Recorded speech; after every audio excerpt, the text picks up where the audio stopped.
I'm really tired, and I'll explain why before I get into the video. Everything is very low-key today. There's no lighting. I usually have like a ring light now that was bought for me by my good friend Philip for Christmas. I didn't put it in the background. I wasn't feeling it. I'm really, really tired because last night I was at Ali Malik's house. We were just hanging out because we've kind of been depressed together for a really long time, and I just wanted to be around another person who just got it. Like, just I didn't want to be babysat by someone who knew I was depressed and wanted to cheer me up. No, I just wanted to sit around with another depressed person and just bitch about how depressed I was. And it's nice, honestly. Like, it's just nice to be miserable in company sometimes. It's not something that I would recommend. I don't know if it works, but it works for me, and that's why I did it. For those of you who are wondering what this video is and why I'm doing it, I've done a few videos like this where I'll talk about different things that trigger me, and not in like the meme kind of way, like in an actual kind of way, because I have anxiety, depression, PTSD, possibly an eating disorder, and I kind of wanted to briefly talk about the eating disorder a little bit because it's been slightly better in the last week because I've had things to do. I've had slightly more consistency this week in terms of work. So I've been eating better, and I ate a fuck ton before starting this video because I feel as though I'm going to feel very emotionally drained after it. And I don't want to overeat after not eating very well for like 3 months. So yeah. Why do I do this video? Why do I do this video, and why do I do videos like this? Because I find it... I'm someone who finds it really difficult to open up emotionally. I've always found it really difficult to open up emotionally. That might be surprising given my content and given how a lot of people see me. But since I was a young kid, throughout my teenage years, it was always really, really difficult for me to open up and talk about how I feel. Even now, like, unless I know you really, really well and very closely, I won't tell you exactly how I'm doing. I'll just put it in general terms. I'm very open about the fact that I have depression, so I'll tell people that, hey, I'm depressed today. Or, you know, I'm feeling a little bit not about it today. I'm a little anxious, like things like that, because they're noticeable, because I have a problem. I'll tell people, but I'll very rarely tell people exactly what's been going on in my mind. And this has been mainly a passive issue for like the last, I don't even know how long. I want to say since like 2014, like before I even left the man's house. But in the last few months, it's just been like incessantly in my brain, and I can't stop thinking about it. And I really feel as though I need to just get it out. And I'm not gonna... I'm already getting fucking emotional, and I haven't even brought the topic up yet. I'm not going to sit a friend down and, you know, talk about this because it's really painful. And, fuck, I need to give the disclaimer before I start fucking crying. Otherwise, there's no point of the disclaimer. If you're sensitive to this kind of content, please do click off. I don't want to trigger anybody. I am going to be crying in this video. This is a video where I am crying quite openly. So please do not watch it if that is something that you are sensitive to. I'm going to be talking about, you know, trauma and abuse and things like that. So if you're not about that, please leave. You know, click off, dislike, unsubscribe, tell me to fuck off. Like, why are you doing this to us, Faye? Like, say what you have to say. All I'm saying is that I don't want to cause anyone any kind of pain. So before I get into the actual video, even though I've kind of already gotten into the video, before I get into the video, please just, if this is gonna hurt you, please leave. Just it's not worth it. Please leave. But the other reason I do this video, aside from it kind of being cathartic and self-fulfilling, is that I understand that there are people who go through the same things, and sometimes you just want some company while you're being miserable. And I get that. Like, there's very few I feel like there just isn't content for that. Like, people want to watch happy stuff to escape their miserable life, but me, I get to a point where escapism stops working, and I just need something to fucking cry about. And all day today I've been thinking, this is going to be an organized video, I'm going to have my points, I'm going to do this, but it's not going to be an organized video. It's going to be a hot mess of a video. I don't know how long it's going to be. I don't know if it's going to have structure. I asked for questions and I did not write them down. I kind of have them, I kind of have them in the back of my brain, and I think that I'm going to address them point by point. I'm just not going to like read them out, you know, with a username and then say them, because my gut tells me that this is something that I should not script at all. And I think that that's something that I should probably start with. The one positive thing that my father taught me was to follow my gut. It was the one positive thing that he taught me, and it's the one thing that he taught me that has served me well and will continue to serve me well. And I will always, always follow my gut. It is an extremely illogical thing to do, in my opinion. Me being, you know, a hot mess, I understand that following your gut sometimes just sounds a little bit irrational, but it has always served me well. It has always, you know, it's always given me, it's the one stable thing in my life. Like, I can always count on my gut to tell me about a decision I need to make. I don't know if that makes any sense, but I want to talk about my dad today. I'm not ready to talk about my dad today, and I'm not ready to like have someone sit with me and talk about my dad today. Like, I'm just not. And fucking hell, I need to talk about it, because there's just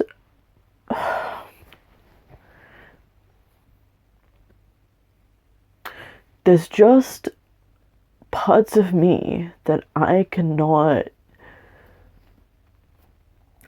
reconcile, and I can't let go. And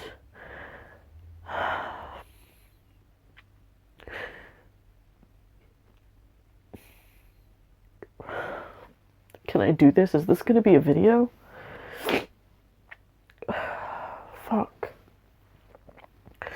So, in my free time, I watch a lot of psychology videos because I want to understand minds in general a little bit better, but also my own mind. And I was watching a video on the psychology of hate, and something they said to me really just spoke to how I was feeling. And they said that hatred is not the opposite of love. The opposite of love is indifference. Hatred and love are actually very closely connected, and they're not opposites of each other. And that perfectly describes not only how I feel about my father, but also what I want to achieve eventually. Like, I don't know how long it's going to take. Probably a really long fucking time. But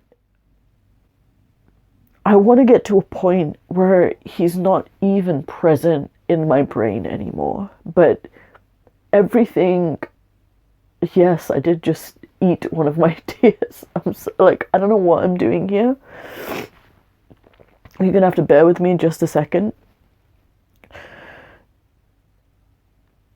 He's been so present in the last few months, because it's just, I can't get over the fact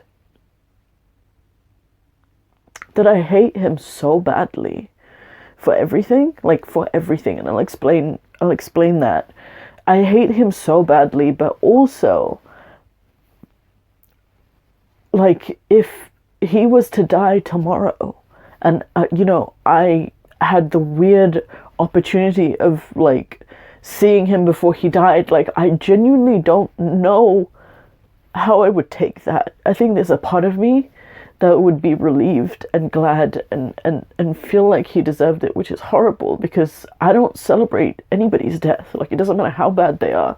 I don't celebrate people dying. But there's also, and I hate that there's a part of me that would celebrate it.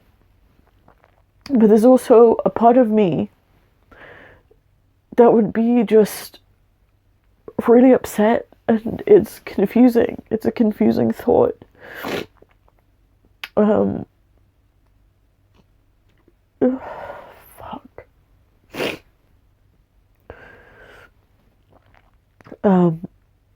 Growing up, let's start there. Let's start from the beginning. Growing up, I was a daddy's girl. Like, I used to spend a lot of time with my dad. My dad would talk a lot, mostly at me, but he would talk to me. And we would talk about everything. I was super into, religion and all of that stuff, and he got, like, into that whole thing as well. So we would talk about religion, and we would not really debate, but, like, discuss different things. And I was really open with my dad. Like, he was very adamant that he wanted me to get married and like know how to cook and like be wifely, and he would always encourage me to do things like that. And like, he would say things like, oh, even if you were a boy, I would teach you how to cook. And to be fair, he didn't teach me much about cooking. He taught me a few skills because he used to work in a restaurant, but it was mostly my mother who taught me how to cook.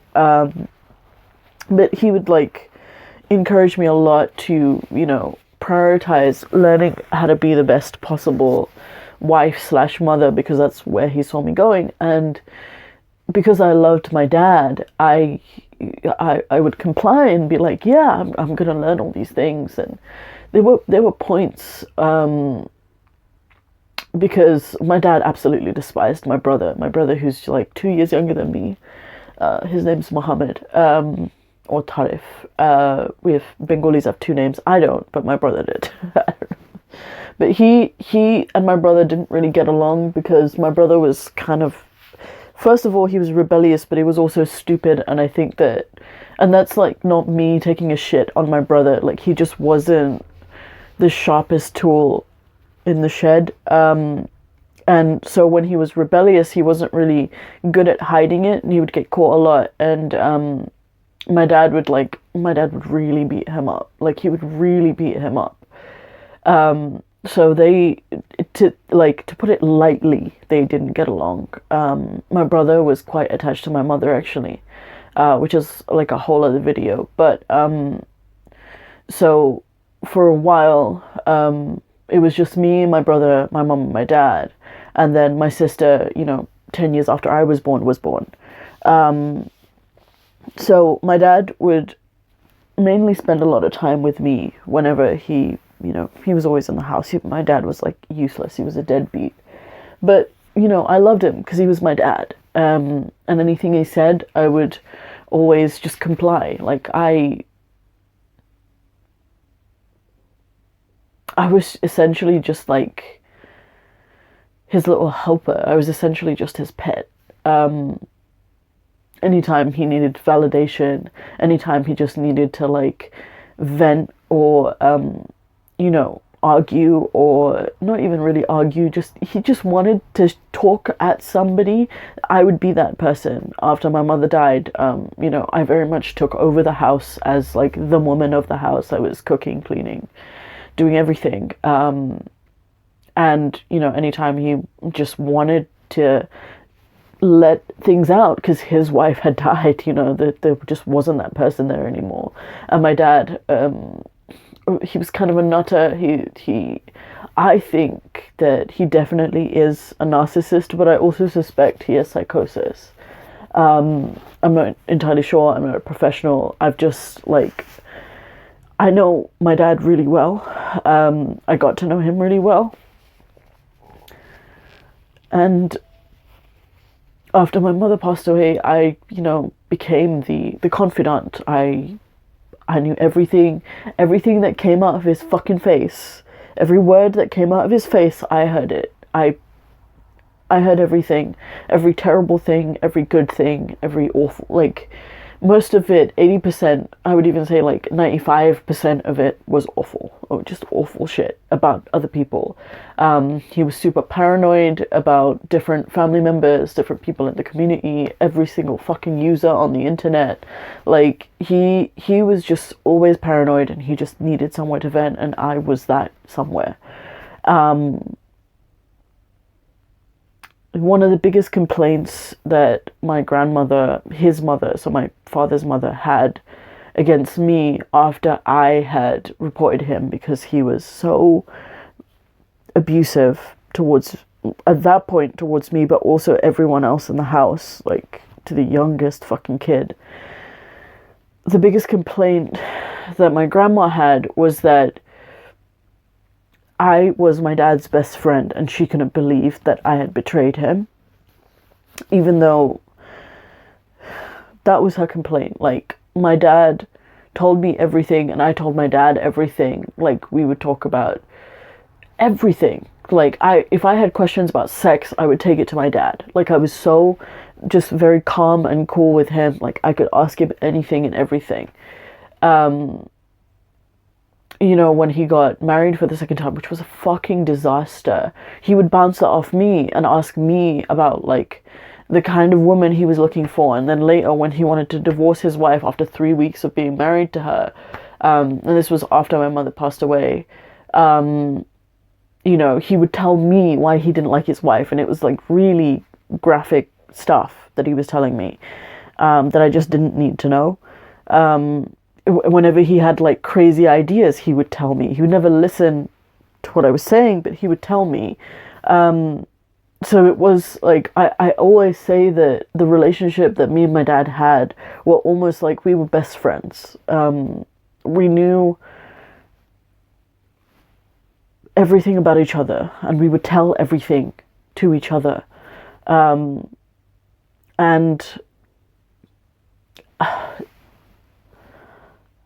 I made so many excuses for him. I made so many excuses for him.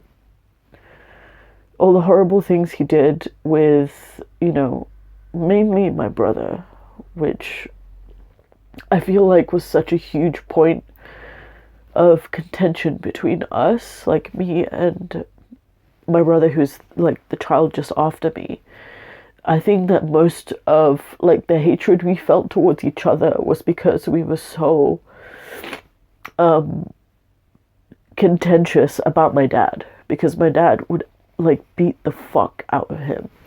And I would make excuses for my dad. I would tell my brother that, oh, you're stupid, like, if you were being rebellious, you should have been smarter about it, like, it's kind of your fault, you know that he does that. Like, all the shit that my family told me after I reported my dad, I was basically saying to my brother. And I was, you know, I was a kid, but it was still really fucked up shit. Like, it was really fucked up shit. And I would say stuff like, oh, it's for your own good. He beats you so that you'll learn something. And all of that garbage. Like, I would say all of that bullshit. And then it didn't even stop at my brother. Like, my younger sibling is 18 years younger than me. I'm 24. And my dad has beaten every single one of us. Every single one of us. And mind you, I left my father's house in 2015. My youngest siblings were babies, and he has beaten them as babies. Like, I still can't erase that from my mind. I still can't erase that from my mind.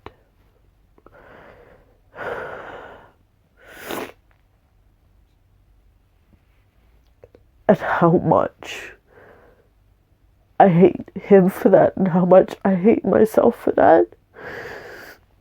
Because I saw it happen, and I stopped it from happening.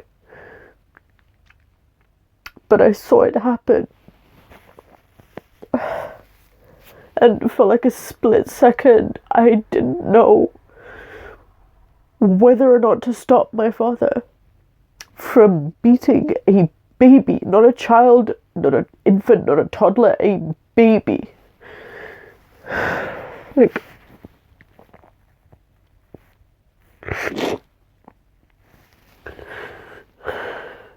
Like, a lot of people will say, like, you shouldn't blame yourself for what happened in that house. Your father was an adult. You were conditioned to be a certain way. But it doesn't matter if where the blame actually lies, because in my head, I am to blame. In my head, I should have acted so much sooner than I did. We all should have acted so much sooner than we did. That man should have been reported when I was 11 years old. And he wasn't until 10 years on when I finally got the fucking balls to do it.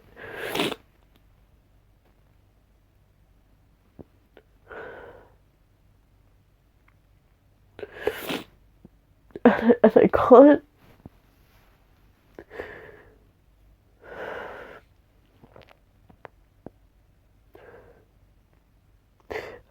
I can't believe how much I hate him. And I can't believe how much I still, like, care about him. Like, it's not even about the love at this point. It's just...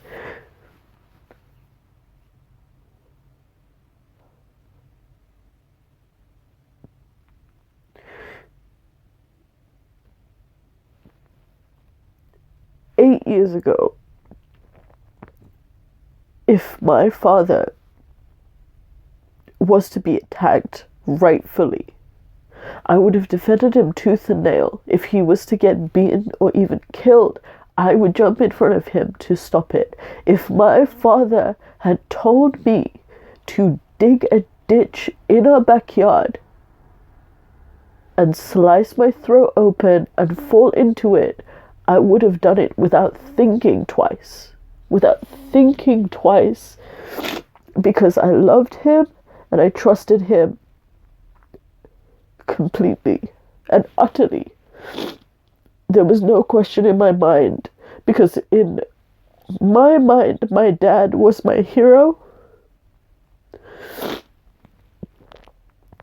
And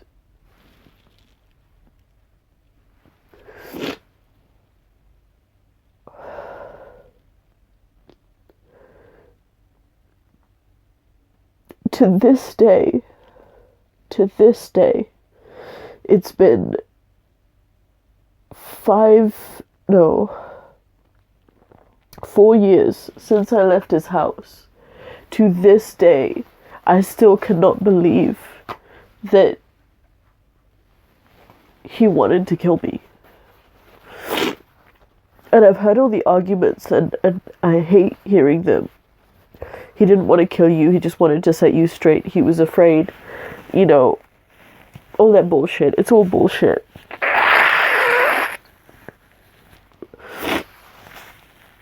I don't care about any of that.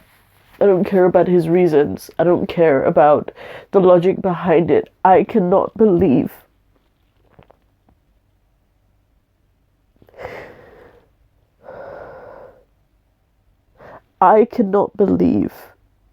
that someone that I truly would have done anything, like, people are ready to die for other people. I was willing to nuke everything for him. I was ready to watch the world burn and I was ready to set it on fire for him. If he wanted it, I would have done it. And it's a good thing that he never leaves the damn house. Otherwise, Lord knows what I would have done. But I cannot believe that I had loyalty and love and trust for someone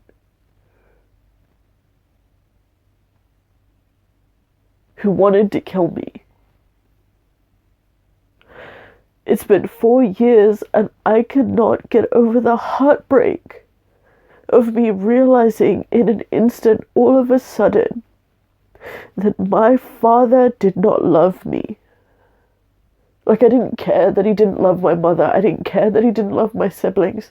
I did not care that he did not love anything. But the fact that he did not love me, and there was evidence for it.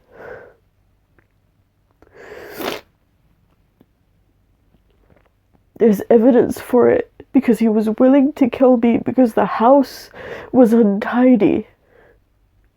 Like, it wasn't for religion. It wasn't for disobedience, really, of any kind. It was just a case of the house being slightly out of order, and he was ready to kill me for an instability in housekeeping. And that was evidence enough. Proof that he didn't love me.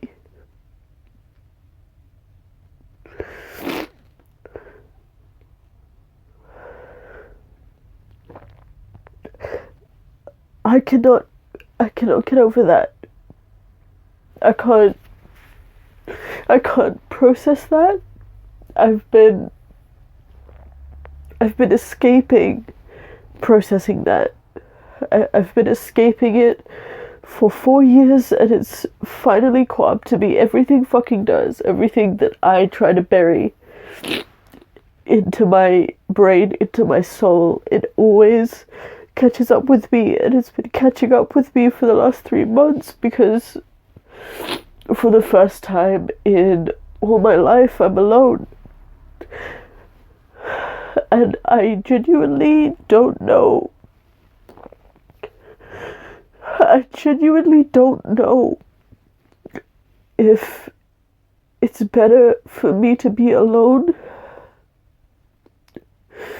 And I know what everybody's gonna say. You're not alone. We're your family. It's not the same. I'm sorry. It just isn't.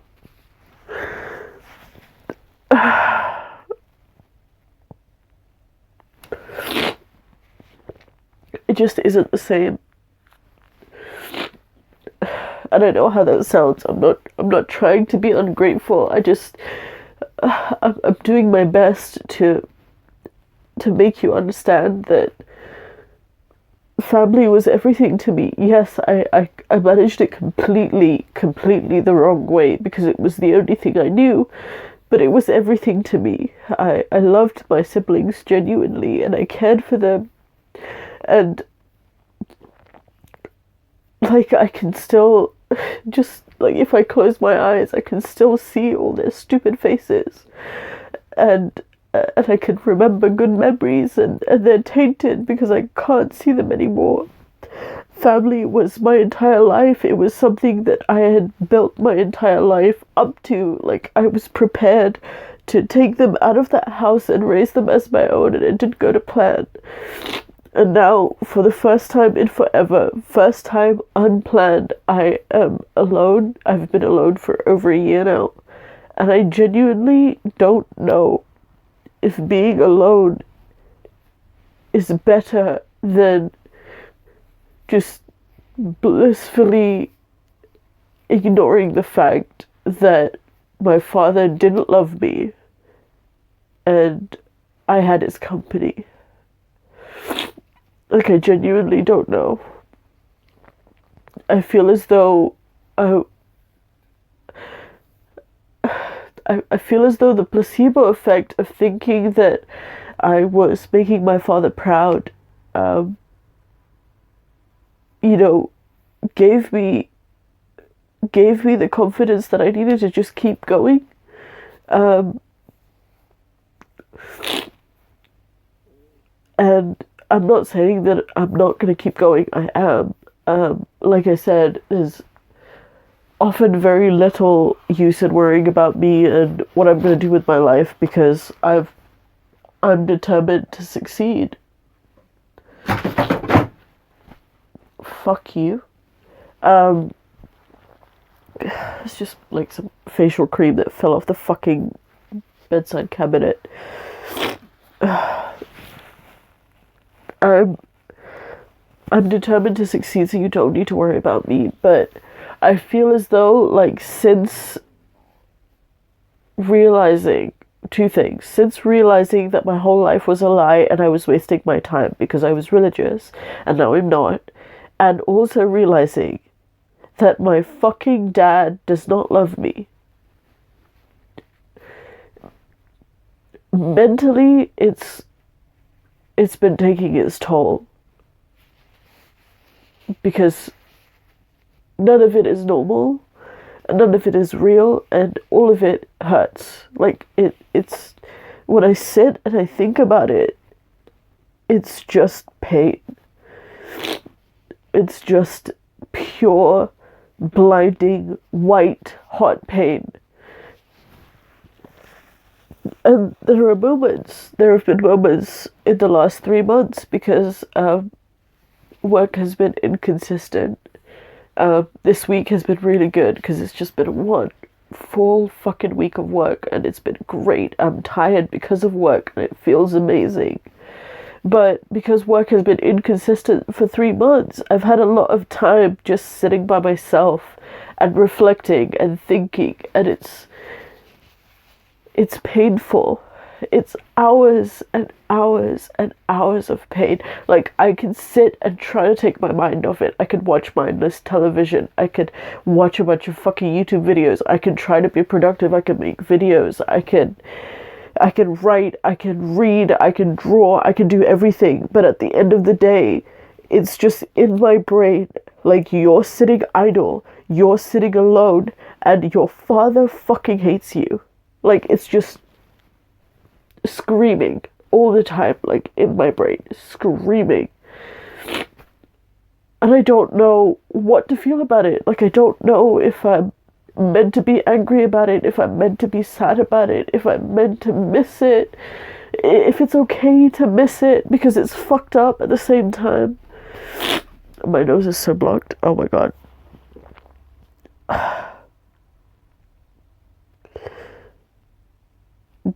The only certainty I know about it is that it hurts. It hurts to think about it. It hurts to talk about it. It's just constant pain.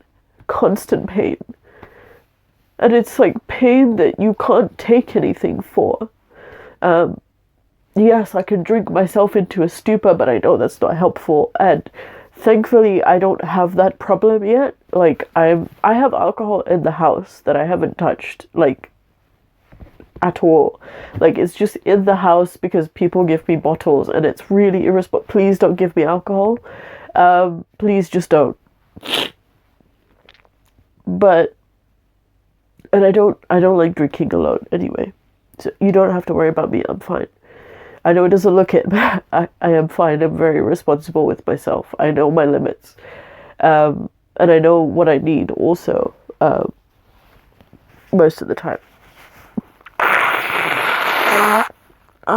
Sorry. It's part of crying.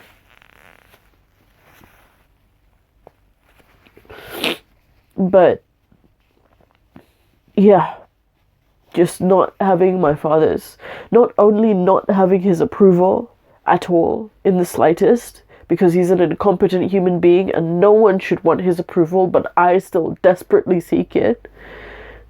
Not only do I not have that, which is fucked up, I also don't have his love. And it causes a lot of problems for me because not only was I given the worst archetypal character of a man that, you know, of what I thought a man should be, I just don't know. Like, I don't trust men. I just don't. I have a lot of male friends, and most of the time it takes me a long time to adopt male friends. It takes me a very, very long time to truly trust men. It's one of the reasons why I don't like being approached, even if intentions are pure and, you know, they just want to flirt with me or whatever. Like, I can't be approached. It freaks me out. I just don't. I don't like physical contact. That's another thing. Very sensitive to physical contact. Any man who wants to hold my hand is going to have to wait a very long time to do that. It's strange because I'm very good at separating doing physical things and like I can compartmentalize kind of like contact sport. Yes, that's appropriate. Like I can make physical contact. You know, dance floor. This is a dance floor. It's crowded. I can make physical contact. TFL, you know, tube, bus. Like it's crowded. I can make physical contact. But like in an interview, man wants to shake my hand. I'm just. It's just panic, immediate panic. Like I'm shaking this man's hand and I shouldn't be. It's just. It's just in my head. Men who message me who might be well-meaning and just want help and support, I always have to just like take several deep breaths and be like, is this gonna be another dick who sends me a picture of his fucking penis? Like like I don't know if anyone panics as much as I do, because I leave my inbox open so that anyone can contact me. I want to help people, but I'll be more willing to just open a message from a woman, knowing fully well she could be a pervert as well. But I'm more like trusting of that than opening a message from a man. And he can't like jump out of the screen and do anything to me. But I'm still like,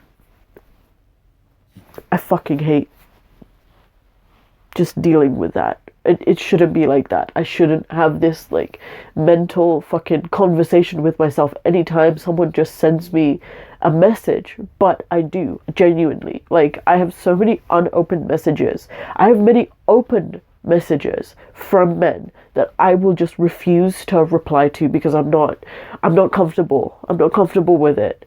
And I feel like I should be. Like it's just a conversation. There's nothing logically thinking about it, there's nothing really that I can lose from it, but at the same time, like it's just so uncomfortable. Anytime somebody, especially a man, anytime a man gives me a compliment, I lose my fucking mind. Like, why are you complimenting me? Leave me alone. Why are you here?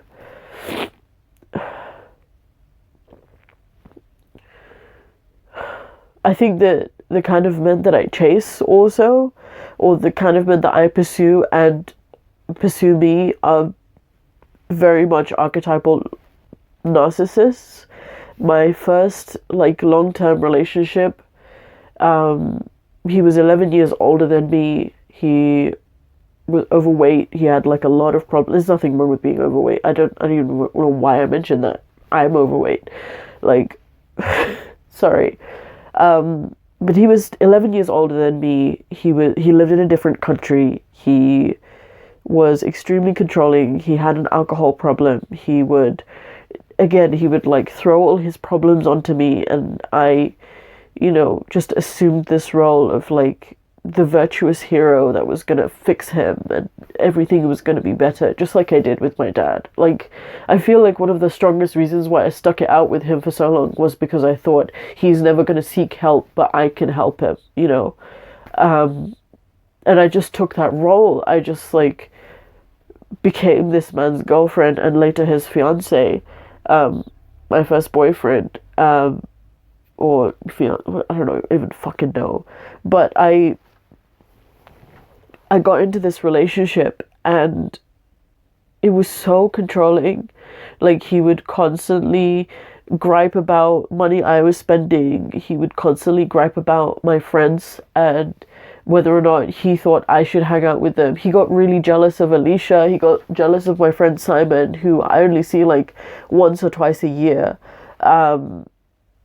He got jealous of his best friend talking to me. Philip was his really good friend at the time, and Philip was talking to me and he got really jealous of his own best friend for talking to me. It was just so controlling and so codependent, And after I broke off that relationship, I bounced back from it really quickly. Like, it took maybe a week or 2 weeks to bounce back from it. Like, I cried the first few days, and then I was just angry for like the next 10 or 11 days, and then I was just sort of over it. But like my virginity, like, I allowed him into my most private space, even though he was so horrible to me. And I feel as though if I had a good father who gave me value in and of myself, and didn't just value me because of the commodity I could be to a different man. I feel like if I had been given the tools to love myself, there, I said it. Why is that so difficult for me to say?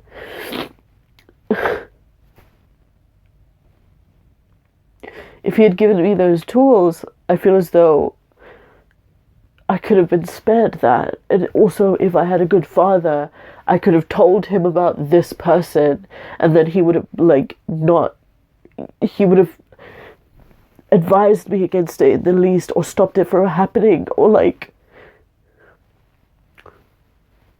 was a normal father about it. I don't know.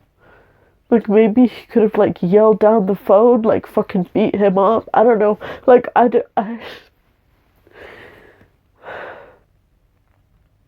Sorry.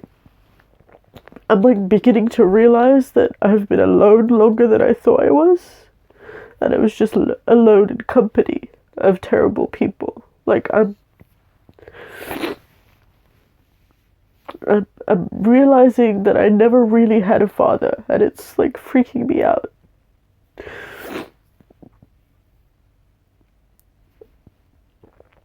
I just had a man who called himself my father, didn't give a fuck about me or anybody else in his family. All he cared about was fulfilling whatever he wanted to fulfill.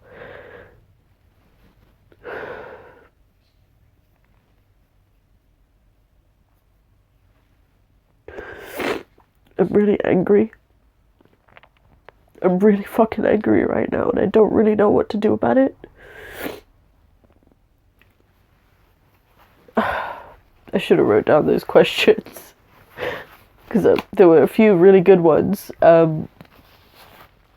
It's one of the reasons why, like, I'm just avoiding dating right now.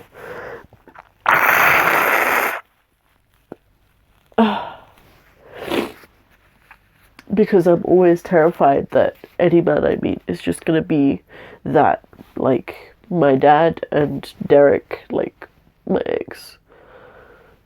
And Ed was the complete opposite.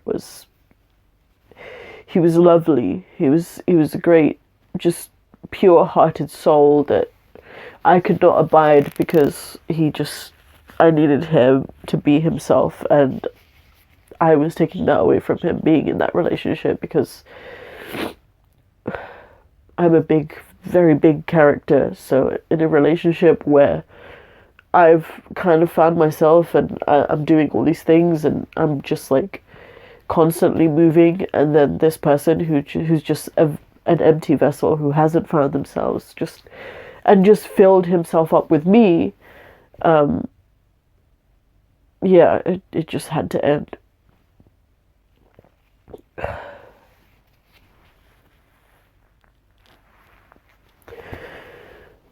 And I kind of know what the response to this video is going to be. Oh, it's not your fault, Faye, please don't fucking cry. Like, it doesn't matter, because it feels like it's my fault. I feel stupid. Like, I feel like I should have figured it out a long time ago. And I know that that's irrational. I know that. I'm aware. I just feel this way. And I feel lighter for having told all of this. But, sorry, I have, like, a cramp in my leg. I feel lighter for having told all of it, but also I don't really know if it's ever gonna go away. Because it was such it's such a difficult memory. It's such a difficult experience. It's just, like, it's just pain. Like, there's nothing else to it. Like, yes, there are other things accompanying it, but the starter will just be like a trigger. Anything, like somebody talks about their dad passing away, or you know, their dad doing something really nice for them, Father's Day, the concept of me having a child, like me getting into a relationship. Like there will be any number of triggers that could lead back to my father, and then it's just a main course of pain. And there are sides. There's like anger, there's sadness, there's like this begrudging like respect, which is like fucked up. Like I have a begrudging respect for him because he's still fucking abiding. Like he's still got everybody under his thumb. Like all of my family members are under his fucking thumb, even though he's fucking insane and nobody fucking likes him. He's got everybody under his thumb. He's still got my siblings. Like it's fucked up. Like, there's residual love for all the weird different memories that I have of him. And those are all sides, but the main course of it is just pain. And, like, I won't even cry about it. Like, I won't even cry about it. Like, I'll just angrily think about it. I'll argue with myself about it, and then I'll just, like, shove it under something else.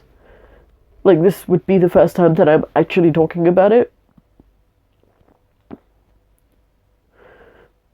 And this isn't painful. This is like, this feels right. Like, this feels good. I don't even know how many, like, monologues I've had with me just being angry at the fact that that is my dad. And this is why I say, like, some people aren't meant to have kids. I don't think I'm meant to have kids. I don't want kids.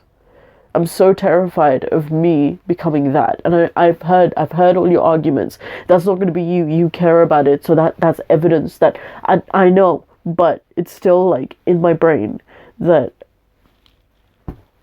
what if I become that? What if I become that and I make my own child feel this way about me? Like, what if, 20, 30 years from now, my child is sitting in front of a camera telling the, internationally, the story of how they realized that their parent never fucking loved them. And it's like something that's going to be with them forever. Something that they're never going to forget and they don't even know how to feel about. Like, it should be obvious, I should hate this, but genuinely, I don't know. I can't just feel one thing about it, which is why it's so difficult to, like, think about, talk about, articulate, like, all of it. It's just so difficult. And in terms of approval, because I think a few people have asked about that, like, do you look for approval from men because you have daddy issues? I only look for approval after I get into, like, a committed relationship. I think sometimes a specific personality will come into my view, and I'm not going to name names because I think I've said it too much already. Like, I'm not going to name names, but I've met a few people this year, men this year, who are older than me, more experienced than me, like, who spent time with me, and I genuinely felt like, this is my father. This is, and I'll be so pathetic around them. Like, I'll want their approval, and I'll want to spend time with them. I'll want to do things just around them because I just, I want that. And it's like, it's so pathetic because I'll tell people about it and they'll like, really? Like, you don't need to be like that around them. But those are very specific types of people, and they don't come along often. But when I get into a relationship with somebody, what they think of me becomes like Like, even if it's toxic, even if it's fucking toxic, I can't see it because I'm so busy looking for that validation from them. It's like fucked up. It's fucked up.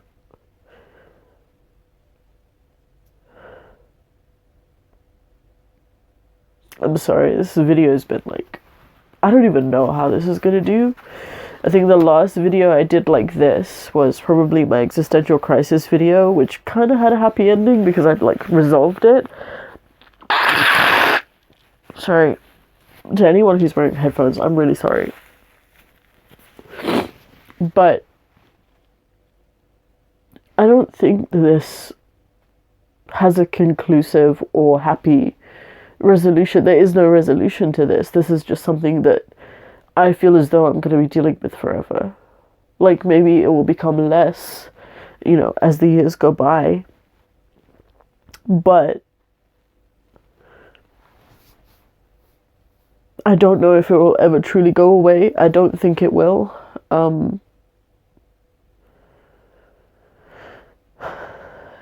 I guess it's just something that I'm going to have to learn to cope with and, you know, get over.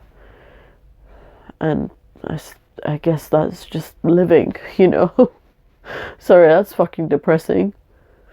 But it is. I think that some things will just happen to you and they'll just stick around forever, and you just have to learn and find ways to deal with it, or find a way to express it and just get it out of your system. This is my way. I'm not going to recommend this to anybody because I don't think that this is the best way of dealing with your feelings, but it's a way. It works for me. It works for me.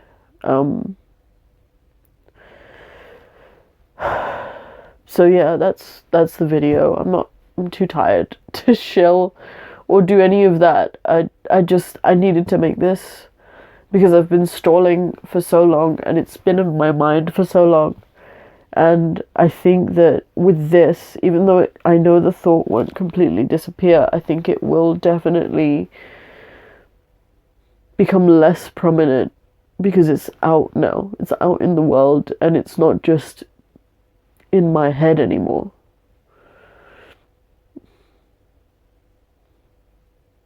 So yeah. Sorry, this was a really down fucking video. Sorry. Sorry.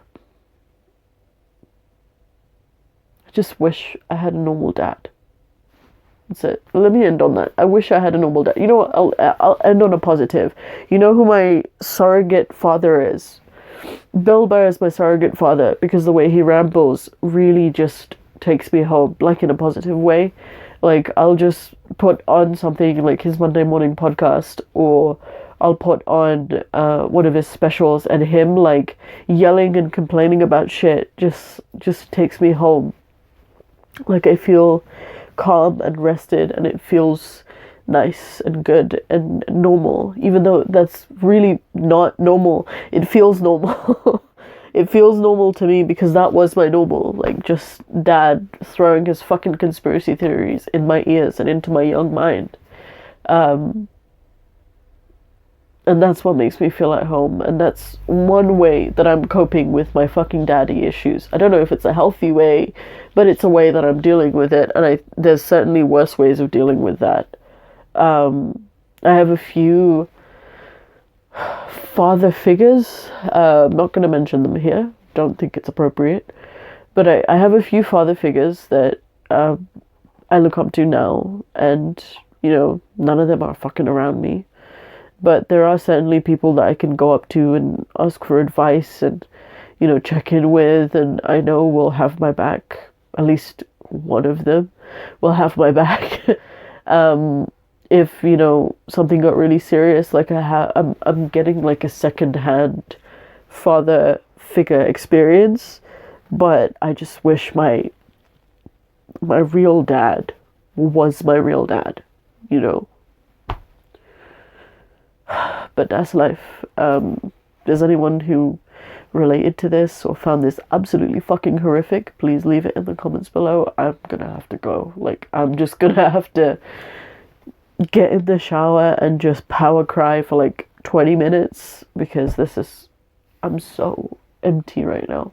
I'm so fucking empty. Like, I literally had a panic attack in the middle of this video. Like, I had an epiphany and then like a minor panic attack. I'm gonna go. Thank you for watching. Don't know if you stuck it out for this long at the 55 fucking minute mark. First of all, what is wrong with you? And second of all, you're a real one, I guess. But I'm gonna go. I'll see you in the next video.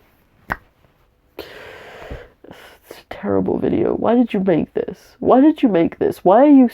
Like, I'm still gonna post this. Why am I gonna post this?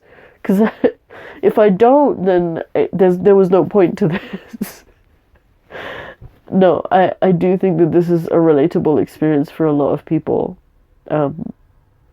I certainly would have wanted to watch this while, like, I was going through it 4 years ago. So I think that's the main reason why I've opted to do this and why I'm posting it. I just wish I could be a normal person and just, like, find a friend to, like, sit down for an hour and just, like, tell them about this. I didn't even tell my therapist about this. Like, I saw a therapist 2 years ago about this, and I could not tell him. Like, he could see that I was, like, visibly just not going to open up about it. He tried to pull it out of me many different ways, and I appreciate that. I owe so much to you, Aris. But he could not get it out of me because it was way, way too painful 2 years ago. And now it's slightly less painful, but it's still really a lot. It's a lot.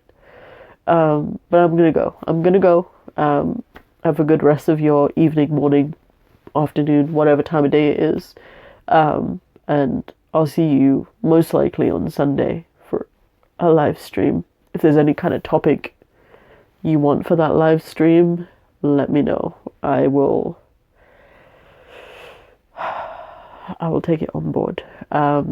See you in the next one.